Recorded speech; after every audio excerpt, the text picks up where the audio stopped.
Have you ever been in a really busy city square, like tons of people around, but you still felt, I don't know, a bit disconnected? Or maybe you've just noticed the vibe in your local park feels a little different lately, less lively, maybe, than you remember.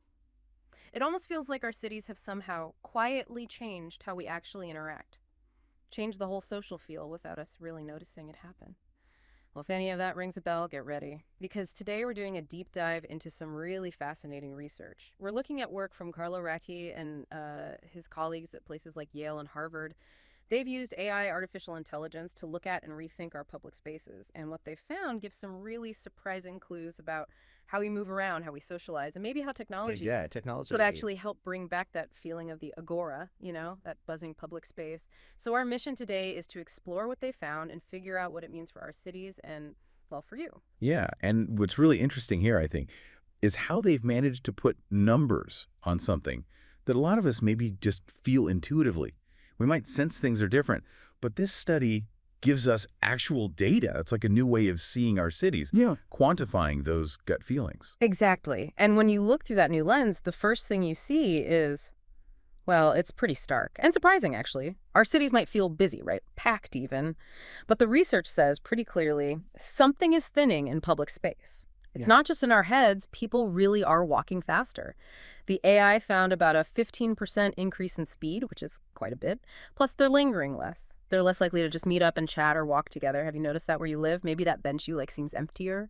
Or the main street feels more like somewhere to rush through, not somewhere to just be. Yeah. And to figure this out, they didn't just, guess. They did something really clever, almost like urban time travel. Mm. They used this advanced AI to compare old film footage from the 1970s Yeah. with recent video from the exact same spots in places like New York, Boston, Philadelphia. It's a really powerful way to actually see the changes over decades.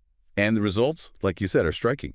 The AI crunched all that visual data and found some key shifts. Beyond that 15% faster walking speed, it saw people are just standing still less often. Fewer moments of pause or looking around or, interacting. And maybe the biggest indicator, a real drop in what they call dyads. That's just, two people meeting up and then walking off together. A classic sign of social connection. Diets. Okay. Yeah. So take Downtown Crossing in Boston. Used to be a real social hub. Now the data shows it's mostly a pass-through zone, people just cutting through. Even Bryant Park in Manhattan, which has had amazing people-focused improvements, actually inspired by some older ideas even there.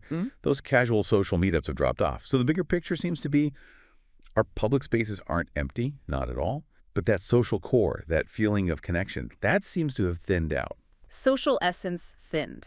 That really captures it. And this whole project, it stands on the shoulders of a real giant in urban planning, doesn't it? Someone who basically invented watching how people really use public spaces, William Hawley Whyte. Oh, absolutely. White's work was foundational.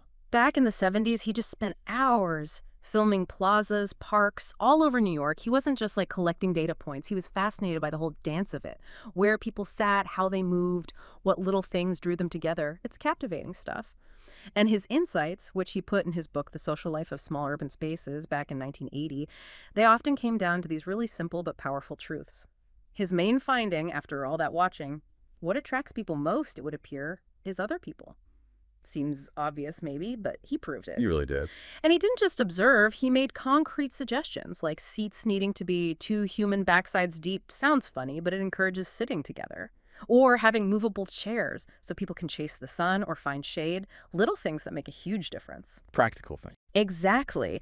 And his work genuinely helped save places like Bryant Park. Yeah. It really shaped how we think about people-first design today. White's work was absolutely revelatory. Yeah, Yeah. It changed everything.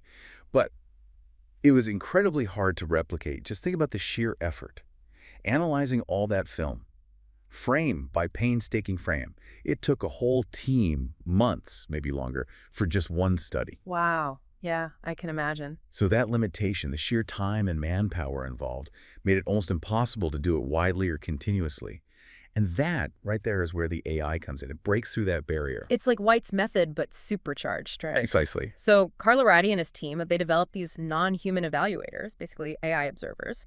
They digitized White's original 70s films. Then they got recent video collected by sociologist Keith Hampton from those exact same places. We're talking Bryant Park, the steps of the Met Museum, Boston's Downtown Crossing, Chestnut Street in Philly. Iconic spots. Totally.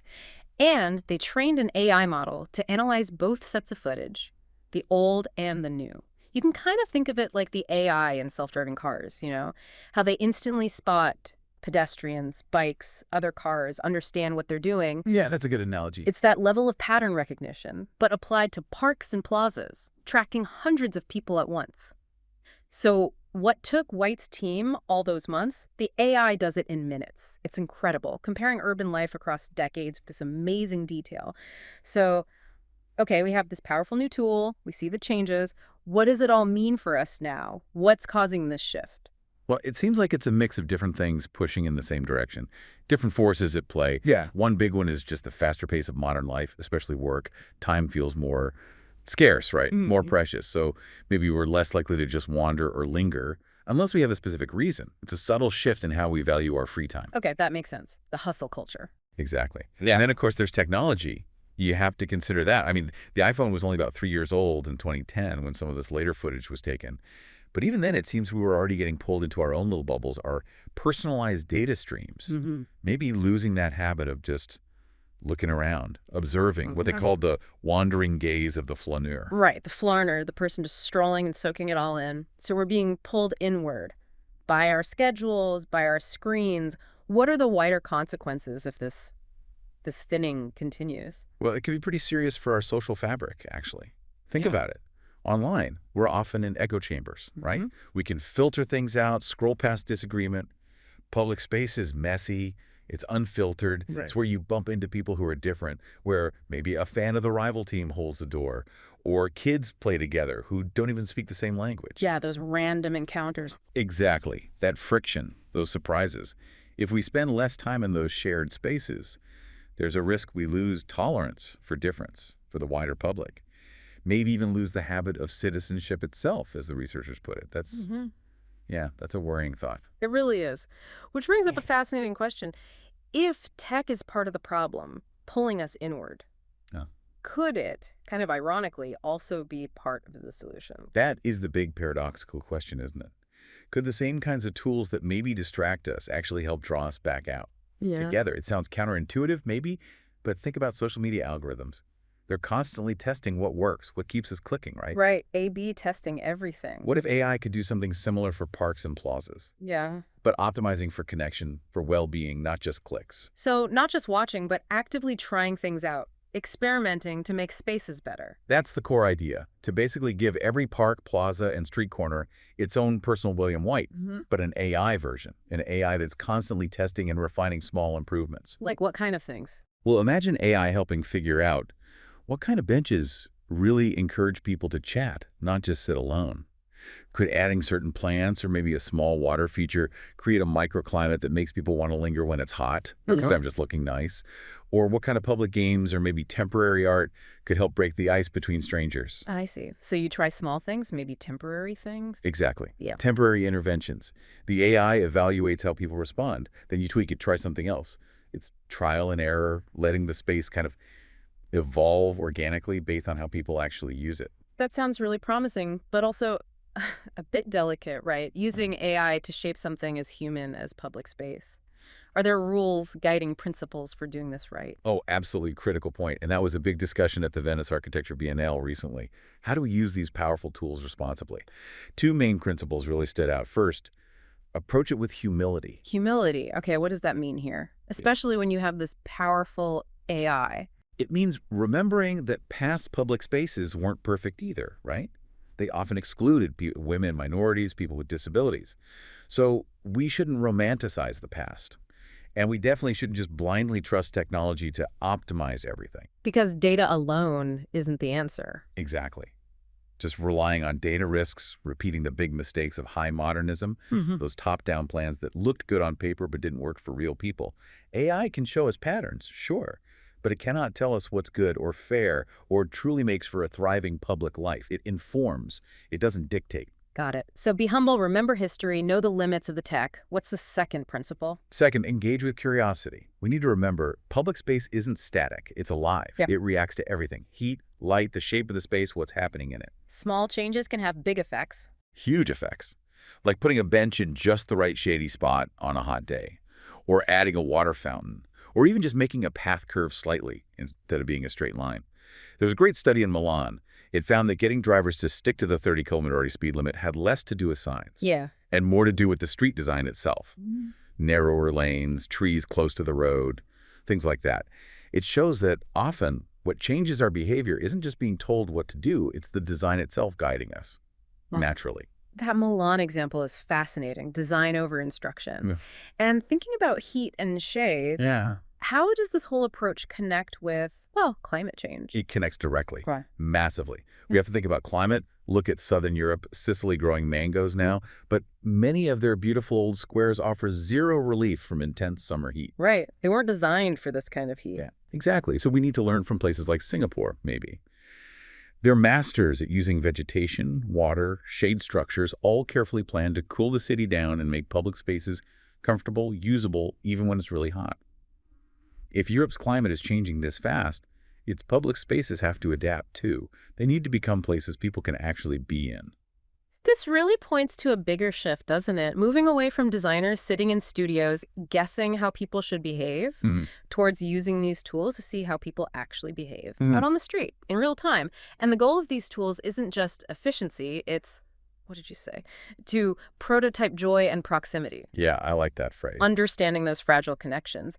But as you stressed, it has to be about stewardship, caring for these spaces, not just optimizing them like a machine. Precisely. Stewardship is the key word. If we use these tools wisely, if we combine them with that humility and curiosity we talked about, then yes, I think we really can start to push back against that thinning of public space. The agora isn't dead. It just needs a redesign for today's world, a smart redesign. And maybe, just maybe, the ultimate promise of AI here isn't just fixing benches or paths. Maybe it's helping us hear, really hear, that complex, sometimes quiet, symphony of the commons, the sound of shared life. Wow, what a journey today. We went from that feeling of disconnection in crowded places to Holly Whyte watching people in the 70s, then seeing how AI scales up that kind of observation, and finally how we might ethically use that AI to actually bring people back together. It's such a powerful idea that tech, which often feels like it pulls us apart, could actually help rebuild our physical connections, but only if we use it carefully, with humility, curiosity, and that sense of stewardship.